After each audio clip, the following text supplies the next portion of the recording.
Recently we were at a dinner with a friend and he was talking about flipping houses and how he had seen a lot of those flipper shows and even contemplated it himself at one point. And we got into a discussion about how difficult that process really is. And we've been asked so many times how to logistically flip homes. But I think Bob and I really feel strongly that what we have to offer isn't just about the practicality of the flipping, but it's how do you go through that entire process with someone you love.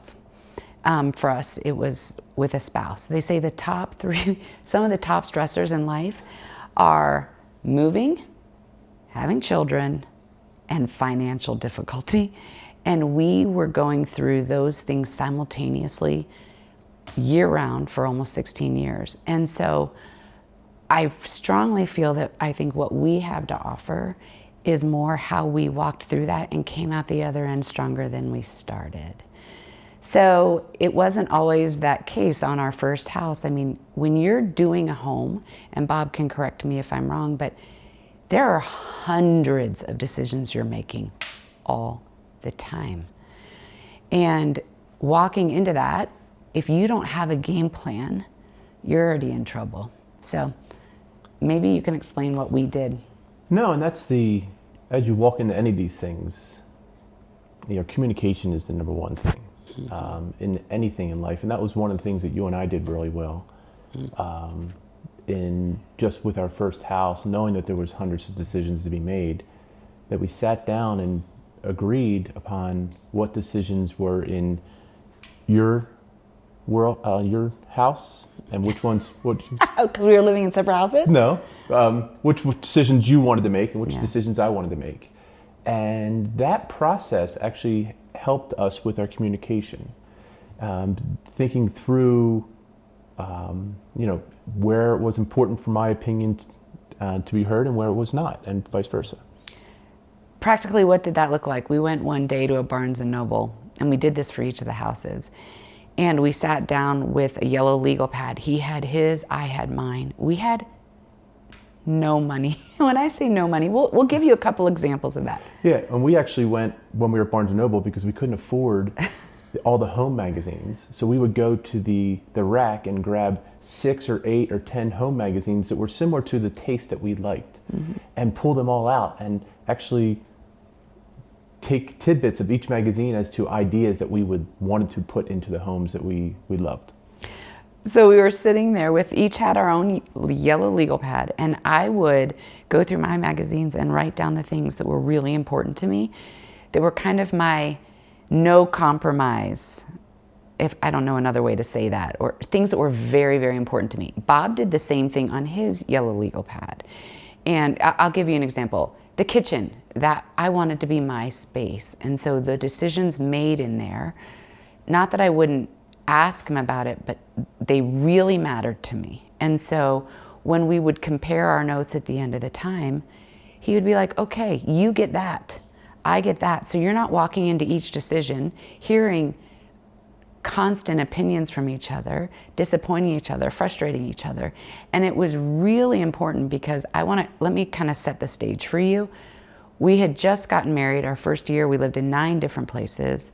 We had every 18 months we were having another baby. Every 18 months we were moving. And during that time, he was working a full-time job. And we were trying to do all the work on these houses ourselves. So we worked from morning to night and tried to raise the kids. So this process, we needed to streamline as much as possible. And people often hear me talk about intentional family planning and how do you intentionally create that culture. We had to do it because if we didn't, we were in trouble. Oh, it would be so often that I would get done working on the house at night and come back to the house and I just wanted 30 minutes to relax, and Ruth would be, oh, it's time to read with the kids. And I'd be like, okay, we have to be intentional with this. It's not about me. And this is raising kids is selfless in itself. And, on top of that, fixing up homes.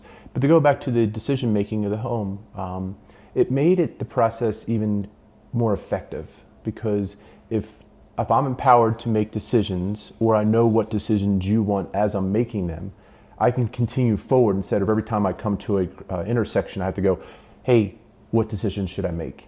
But I already know, because we've had those conversations, as to where to proceed and how to move forward. And so it just makes the process move quicker. And I also think it enabled each one of us to show the other we valued their opinion on certain things. And I mean, you're exhausted. I cannot describe what those 16 years were. You know, I think it's important that God doesn't show us ahead of time what we are getting ready to walk through. We started all of this. I didn't have a creative bone in my body, and Bob was not a skilled craftsman. We had to both learn it out of necessity, and at the same time, be parents and be married. And which we were learning them also. We were learning those too. First marriage and first time we were parents. Exactly. And yet wanting to come out of it stronger. So I'll give you an example on intentional, even being a couple. I mean, we didn't have financial resources. We did not have family that lived in the area that helped us with our kids. And so dates were few and far between. I remember one anniversary, I found the least expensive Mexican place I could find, and I took little candles and I lined up the whole table with tiny little tea lights, and we celebrated our anniversary there. Or if you were to go into our game closet, one of the games we had, it's called Sequence, and Bob and I would sit on the bed at night and have a date. And if you look in the lid of that box to this day, you see a list of all of our scores of all of our games through the years. And my point is, it would have been very easy to get discouraged and so exhausted to not intentionally grab time together, no matter where we were financially. And we literally had to choose to do it. You know, I'm going to have Bob give you one more funny example of where we were at financially, and the Costco story. Oh, so in between flipping homes, at one point we were selling one home and we were already working on another home, and the closing date was on a Monday. So we had, I think, $300 left in our checking account. And so I took that money out so we can go to Costco and buy some food for the weekend. But before I met Ruth, I took the kids out for a McDonald's lunch or dinner. And so I show up at Costco and she's like, well, where's the $300? And I check my pockets and I lost my wallet. I go back to McDonald's and I happen to lose my wallet there. The manager had turned it in, or somebody had turned it in. And long and short of it is the manager of the McDonald's took the money, which we found out that later. But we were on that shoestring of a budget that all of a sudden we were freaking out because we had no money for the next 3 days. Now, fortunately, we closed on the other house on Monday, but just little things where you persevered, you just plowed through it. But the most important thing was intentionality and realizing along the way, even when you're tired, even when you're exhausted. And when I'm saying that is fixing up homes, raising kids, you have to remember that is your priority. That is where your energy needs to be focused. The marriage. Yes, because as we've said to our kids all the time, I mean, I still remember when our kids were really young and, we were trying to capture a date night. And so we have, I think, 4 kids at the time, and they're looking at us going, where are you guys going? Where are you guys going?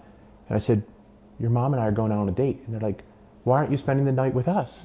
I said, I love your mom more than I love you. And they looked at me weird. It's like, what does that mean? And I said, if your mom and I are good, we're all good. And that is what's so important, where kids need to see that, but that's also just the intentionality of keeping your marriage as your priority in anything you do in life. Raising kids, fixing up homes, even with your work. Even if you don't fix up homes, if you're just your work-life balance is your priority, it needs to be your marriage. And those distractions can change as,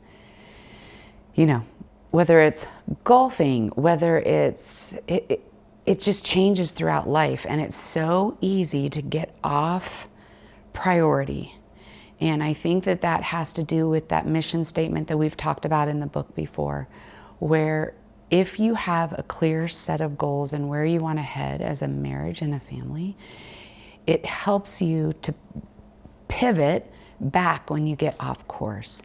And, even that intentional part changes as the kids get older. When we were building our barn, Bob said we need to flip a house so we can go ahead and, pay cash for the barn. But at that point, we had 5 kids, and I think our oldest might have been She was probably 16. 15, early 16, teenager.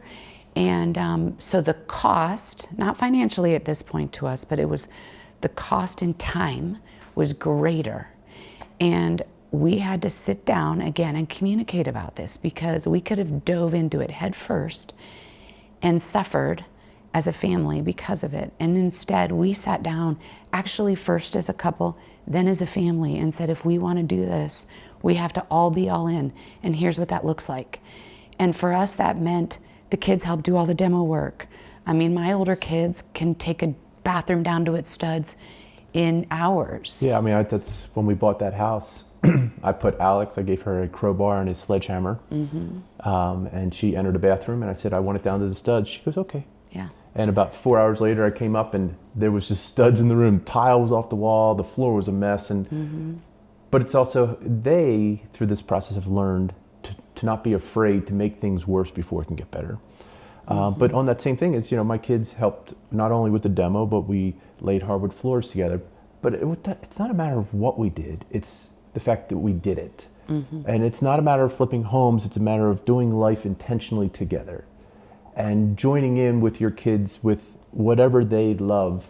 We've talked about where you have kids that all have swam, and us spending hours on the side of the pool deck, because that's where they're at, and being intentional with that. So I hope this is an encouragement. I hope that it's helpful. I hope that it helps you focus and refocus. I mean, we continually have to refocus, even when it's, coming out here for our family winter vacation. How do we make it as intentional together as possible, so that we all walk away with rich memories? And that includes whether you're working together or playing together. So I hope this helps. And happy holidays, happy New Year. And thank you for joining us in this winter series.